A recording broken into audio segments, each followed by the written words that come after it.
This is the story of a young and beautiful girl named Lobar, fresh out of school and filled with dreams of a bright future, whose hopes crumble when she's forced into an early marriage that leads her into years of sorrow and hardship. At just 17, freshly graduated from school, she dreamed of becoming a nurse. She longed to continue her studies, to live freely, and to marry for love.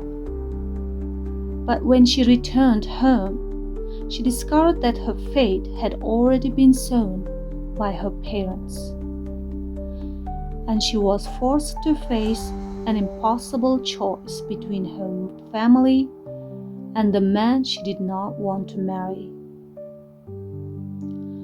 So young and full of dreams, she wanted to be a modern woman, but at home, she couldn't bring herself to disappoint her mother. Her heart couldn't bear to go against her mother's will. Her mother had a different plan for her daughter's future. She told Lobar that she was to marry a man who she was relative, her cousin.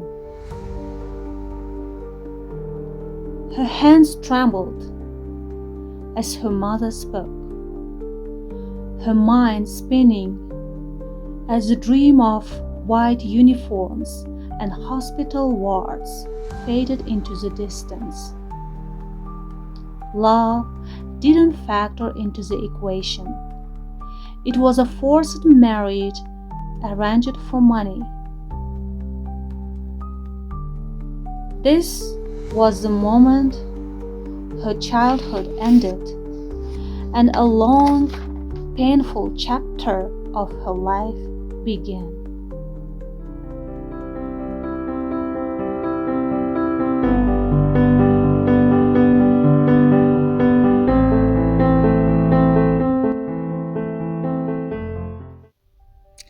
Fate on Thin Ice, Part 1. The woman staked in a gamble. When Lobar heard that a marriage proposal had come from her cousin, she blocked her mother's path on the verge of tears. "Mom, are they out of their minds? Am I going to marry Maruf? Go and tell them no. God forbid they'd kill a person with such disgrace. He's 10 years older than me, a layabout, a drunkard, and on top of that he's my uncle's son. I'm not that crazy. Your father has already given his word, and what a respectable family it is. You'll never go hungry there.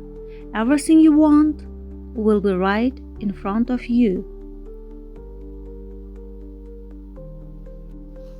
"Enough. I don't even want to hear it. My uncle's a ruined man. Do you think I don't know that? He's long been out of work, sitting idle at home. His son is just as hopeless. He couldn't hold a job or finish his schooling. Hear me. Make me Maruf's wife and you will see me dead." Her mother also got angry, it seemed, and shook the porcelain teapot in her hand as she spoke. "Stop babbling nonsense. Do you think we would ever wish you harm? I know my brother and his son 5 times better than you do. If he's a leper, say so. If he's a hunchback, say so. Marv is better than any other man. Do you understand? And if your heart really desires someone else, then go, tell your father." At that moment, the sound of footsteps was heard from the doorway, and Lobar rushed inside.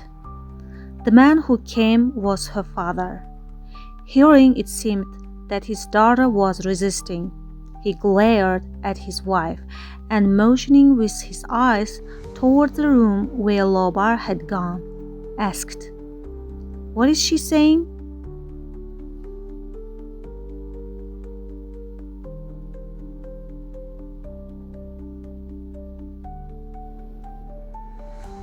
She says she won't marry him. What else would she say? His wife replied, heading toward the kitchen. The head of the household was on the verge of speaking harshly, but remembering the matchmakers waiting, he hurried toward the guest room instead. That night, the delicate young girl wept until her pillow was soaked with tears, her quiet sobs echoing in the stillness. The thought of her friends applying to colleges, meanwhile building their futures and finding their equals in love, smoldered quietly within her, deepening her sorrow. "Anyway, I will never live with him," she whispered to herself. "Even if the wedding takes place, one day, sooner or later, I will run away, far, far away, to Russia, to Turkey, to Arabia.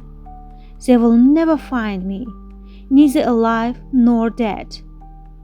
Only then will they understand that I too had dreams, that I too longed for happiness. But by then it will be too late, much too late." The next day, the wedding day came. Lobar and Marf's engagement ceremony passed without trouble, everything appearing as it should. Yet Lobar's mother noticed the faint glimmer of pity in the eyes of many guests. "They are not strangers. They are my relatives, my own flesh and blood," she told herself, trying to find solace. "They won't hurt my daughter. Maruf might be a little careless now, but he'll grow serious one day. He's always listened to me. Besides, people give their daughters to men already married, men 15 or 20 years older. Surely this isn't so bad." Barely a week had passed when the wedding day arrived. The expenses had strained the wealthy and the ruined poor. Lobar's mother was taken aback to see how few the wedding provisions were and how the dresses were still unfinished. "Who's my brother being so stingy with?" she wondered. "Or has he truly fallen into poverty?" And as if her unease weren't enough, she heard a cold whisper of news through the grapevine. Her brother had borrowed 2 million sums to hold the wedding ceremony with interest. "Ah, let the money be damned," sighed Lobar's mother. "It's better if I stop thinking about it. In the state, it wouldn't take much for me to fall ill." And so her daughter's misfortune was sealed with closed eyes. Even Lobar's father sank into confusion before such solemn splendor. Lobar knew all too well that her friends both pitied her and laughed at her at the same time. Was the man beside her truly a new groom, or the father of 3 or 4 children? To make matters even worse, right there on the very stage where the bride and groom sat, Marf's intoxication grew and he could no longer control himself, sitting like a completely lost man. His endless grinning, constant smoking, and bursts of loud, boisterous laughter cut Lobar deeply, like a knife without a blade. In the bridal chamber, Marf's behavior completely spiraled out of control, his breath reeking faintly of alcohol. He obscenely embraced the innocent bride as if she were a prostitute, behaving in wildly inappropriate ways. Terrified, Lobar slammed the door and began calling for her sister-in-law. When the sister-in-law answered from the other side, Marv's face twisted. One eyebrow raised, the other lowered. Staggering forward, he grabbed the bride's wrist.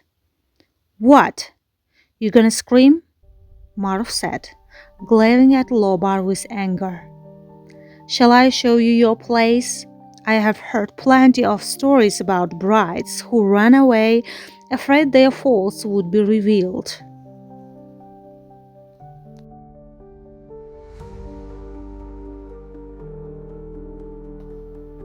"Rogue, coward, bastard!"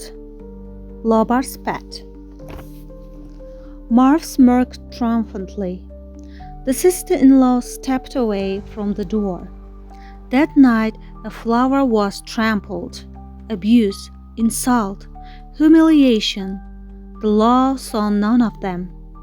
Everyone thought a new family had been formed. Only Lobar realized that the bitter, miserable chapters of her life had just begun. Now there was no way back.